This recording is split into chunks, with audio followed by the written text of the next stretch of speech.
আজকে দাখিল পরীক্ষার আজকে ছিল আরবি প্রথম পত্র পরীক্ষা।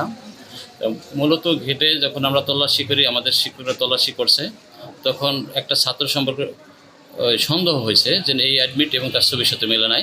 তাকে জিজ্ঞাসা করা হয়েছে, তুমি কি এখানে পরীক্ষা দিয়েছো, তুমি পরীক্ষার্থী না? তার সাথে যখন তাকে জেরা করা হয়েছে, এই জেরার মুহূর্তে যখন দেখছে যে না, সে ধরা খেয়ে যেতেছে, সে চলে গেছে। তাকে আর রাখা যায় নাই, সে চলে গেছে। 1 ঘন্টা পরে মূল পরীক্ষার্থী যে আসছে, 1 ঘন্টা পরে, তখন সে যখন আসছে, তা তুমি আর পরিবর্তে আরেকজন তো পরীক্ষা দিতে আসছিল, তুমি কি আর সে কে? তখন সে স্বীকার করলো যে না, আমি তাকে পরীক্ষা দিতে পাঠাইছিলাম। এই পরবর্তীতে আমি এখানে মহোদয় সাথে পরামর্শ নিলাম। তখন তার ব্যাপারে সিদ্ধান্ত হয়েছে, তাকে বহিষ্কার করা হয়েছে, আইনগত যেটা আছে। আর ওই ছেলেটাকে পাওয়া যায় না, তার বিরুদ্ধে মামলার ব্যবস্থা করা হবে। বিভিন্ন স্যারের নির্দেশ দিয়েছেন যে তার বিরুদ্ধে মামলা করবেন। এই হচ্ছে আমাদের মোটামুটি।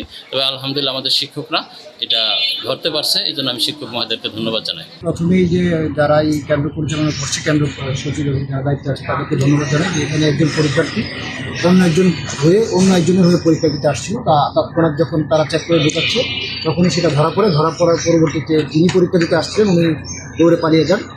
তার কিছুক্ষণ পরে যিনি মেইন পরীক্ষার্থী, 1 ঘন্টা পরে মেইন পরীক্ষার্থী উনি আসেন পরীক্ষা দিতে। তখন তাকে তৎক্ষণাৎ আটক করা হয় এবং তাকে বহিষ্কার করা হয়। এবং যিনি পরীক্ষা দিতে আসছিলেন তার নাম ঠিকানা সংগ্রহ করা এবং তার বিরুদ্ধে নিয়মিত মামলা দায়েরের প্রক্রিয়া করা হয়েছে। সতর্ক করে দিতে চাই, যদি এরকম কারো মনে যদি এরকম কোনো ধারণা থাকে পূর্বে কীভাবে পরীক্ষা দিয়েছে সেরকম, তাহলে প্রত্যেককে আইনের আওতায় নিয়ে আসে। সে হচ্ছে তাকে তার পরীক্ষাটা সে দিয়ে দেওয়ার জন্য আসছে, সে সেটা ঠিক আছে হচ্ছে। এখন কি সে পরীক্ষা দিতে পারবে না? যে পরীক্ষা দিতে পারবে না, তাকে এক্সপেল করা হয়েছে।